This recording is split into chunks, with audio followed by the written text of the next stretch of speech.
So in terms of best practices, one of the first things, if you make an effort to talk to somebody you're concerned about, the first port of call is find somewhere private. It's important to be confidential. Find somewhere where you won't be disturbed. Um, Cafes and usually not the best places because people can be overheard. Talking about suicide can be really shameful. It can be very difficult, and people might not want to be overheard. You also don't want to be disturbed. You also need time. So if you can find somewhere like an office or a room that can lock, so you can put a sign on the door that says, "Please do not disturb," that's really, really good. Um, Even if you can go to somewhere nice and quiet where you can walk, where you can sort of be on your own, that's good. Um, so if you when you're with the person, if you've made the effort to ask them, can you talk to them, then your body language is very important. So it's important to be attentive. um, Keep eye contact with them. If you're in a room, sit close to them. One of the important things is to turn off your phone. You need to be giving your full attention to that person. And if your phone's buzzing away in your pocket, even if it's on silent, it kind of suggests that attention's being drawn elsewhere. So you want to be giving your person your full attention. Listening to them is then really, really important. So you want to ask them what they're going through. Once you've asked them, be prepared to listen to what they share. Now, this might be really difficult. You might need to be very patient with somebody. They might not have found the words. They might not have spoken to anybody about this before. So try and be patient. It can sometimes be really difficult to sit with silence, but try and sit with the silence. Don't interrupt them. Don't suggest things. Just allow them to talk in their own time. Um, Once somebody starts to talk, what we need to try and do is show empathy. This can sometimes be a little bit difficult to understand, but what we need to try and do is try and understand their situation. Try and feel what it must be like for them, not what you would do in that situation. One of the best examples I've heard of what empathy is that if you imagine that somebody's fallen down a hole, a deep hole, and sympathy can be kind of walking past and you look down the hole and you say, "Oh God, that's awful, you've fallen down the hole, that's pretty terrible, and yeah, I'll see if I can find something to help you with or something. Yeah, that's awful." Empathy is that you climb down into that hole with the person. You say, "I don't want you to be on your own down there. I'm going to climb down with you. I'm going to sit with you and sit there and say, yeah, it's horrible down here. Yeah, this is nasty. This is awful, but at least we're together." So that's a difference. One of the things that you need to do is give them validation for what's going on for them. What that means is that you need to adopt the feeling that these thoughts and feelings are not bad.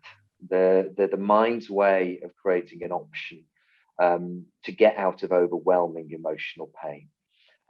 So it's really important that even if you don't have these beliefs, because some people might have these beliefs about suicide, that it's a terrible thing, that it's awful, it's important not to communicate that. So monitor your facial expression and body language so that you're actually communicating care and empathy without judgment.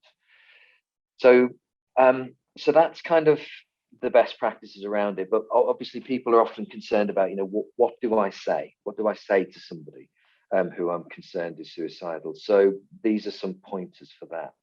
So first of all, what you want to do is to say what you've noticed, what you've seen. So Whitney outlined warning signs earlier on, and so mention any of those that you've seen, the behaviours that you've observed that might give you cause concern. Is somebody particularly down?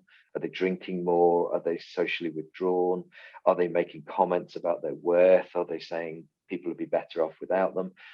Just say what it is that you're concerned about.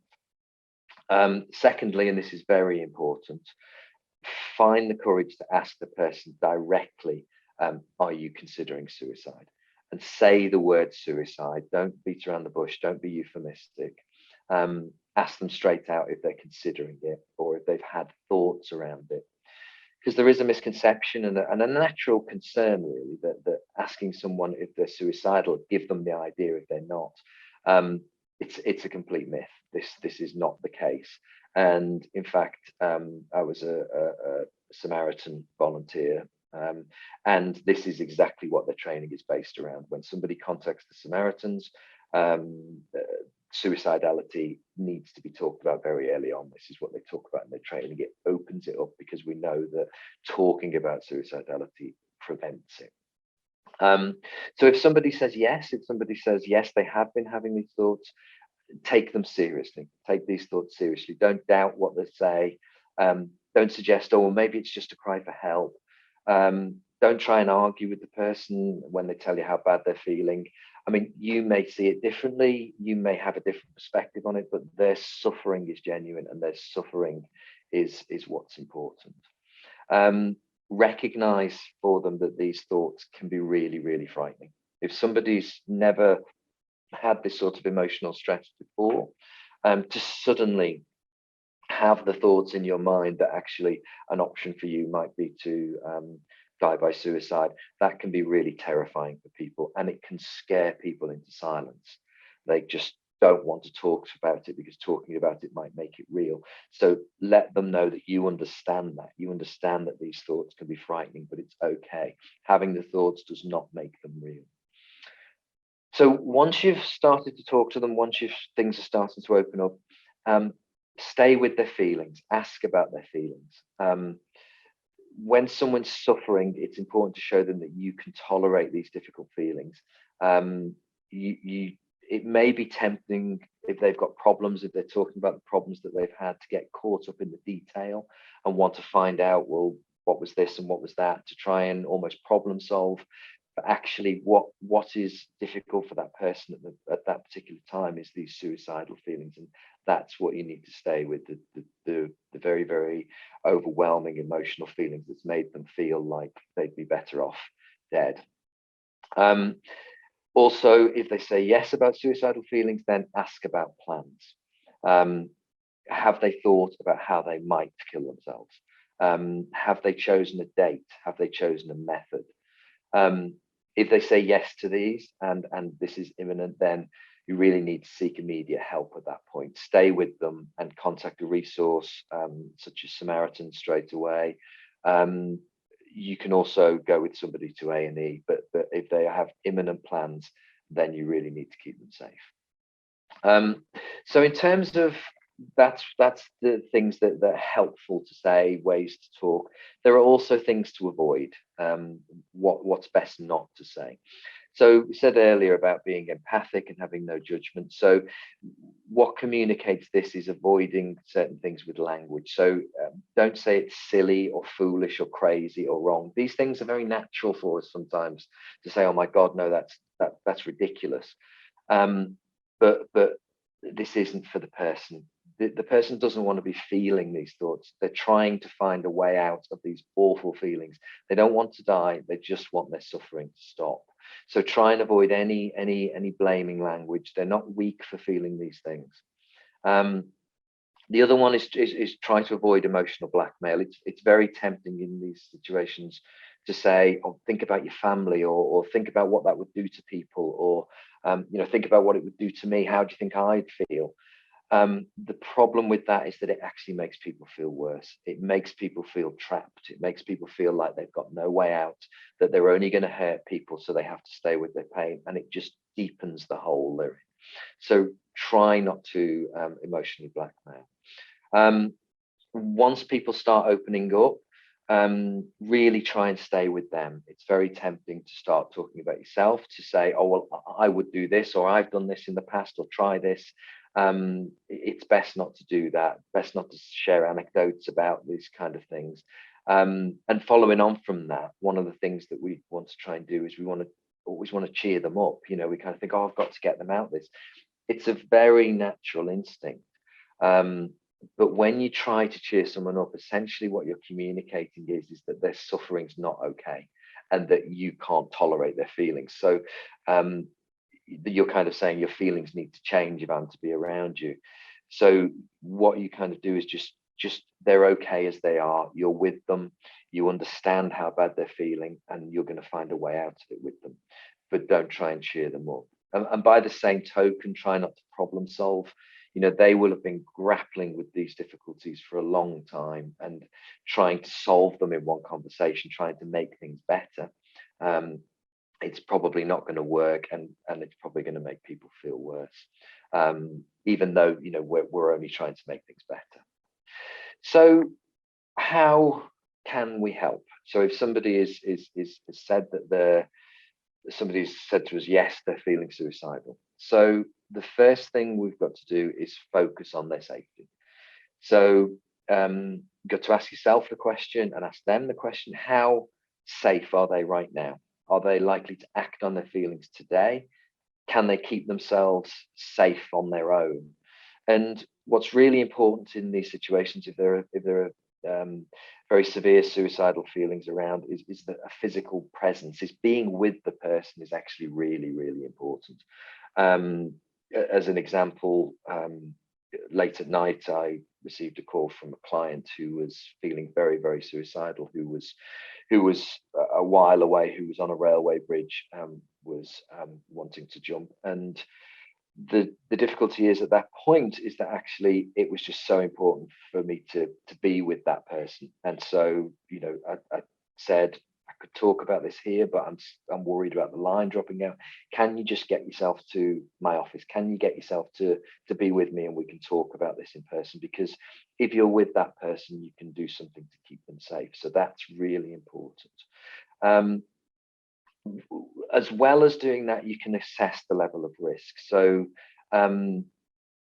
questions like, do they have the means to kill themselves? Have they bought a gun? Have they collected pills? Have they attempted recently? Are their plans very concrete? So if the plans are very concrete, then you need to stay with that person and seek immediate help. If there's no imminent danger of suicide, if they're saying that these are just thoughts, these are things that have gone through their mind, they're frightening, but they don't have any concrete plans, then you can make a plan with them to seek help. Point them towards the level of help they need, so the appropriate treatment. So if it's immediate risk, you can take them to A&E, but you may be able to signpost them towards appropriate concern. So you may be able to say, can we make an appointment to speak to your GP tomorrow? Could we phone the National Suicide Helpline, tell them the situation? Any of these things. So what's really important is the appropriate help for that moment. So once you've assessed the level of risk, if they're in imminent danger and you worry that you can't keep them safe, then phone 999, take them along to A&E, call Samaritans if you're at all. It's better to err on the side of caution. If that's not the case, then one of the things that you can talk to them, if the levels are lower and they have no immediate plans, then you can talk to them about getting help. And one of the best helps is therapy. Therapy can help do several things. It can help treat the underlying depression that may be contributing to suicidal thoughts. Talking about suicide is one of the best ways to prevent it, and working with a therapist can help you to foster hope and discover what matters to you, find purpose, all things that are factors that can prevent suicide. Also, in a very practical sense, therapists are trained to come up with safety plans for somebody who is suicidal. So these safety plans can help with coping strategies, help to look for warning signs or triggers, teach people soothing skills, teach them how to connect with people, help with negative thoughts, create a place of safety. So therapy can be very, very good at keeping people safe once these suicidal thoughts start to occur. There are also other helps, of course. The medication, antidepressants can help lift depression that contribute towards suicidal thoughts. So on the next slide, there's some general kind of advice on how to access therapy. In the UK, we can access therapy on the NHS through your GP, which is the first port of call. The unfortunate reality is that waiting lists are very, very long. So there are other options for accessing therapy. MITC provides therapy for musicians in the UK, and other people, not just musicians. There is funding from Help Musicians, Music Minds Matter, and these other organisations. And if you want to just look for therapy, there are UK-based directories like the UKCP, the BACP, Bowlby Centre, British Psychological Society. There are places like Counselling Directory where you look for where you can find therapeutic help.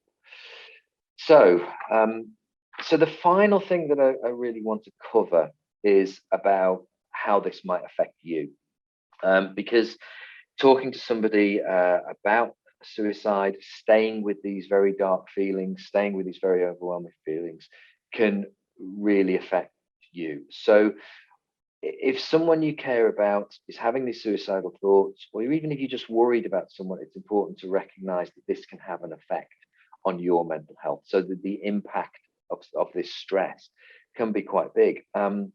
In therapy terms, we talk about this as vicarious trauma.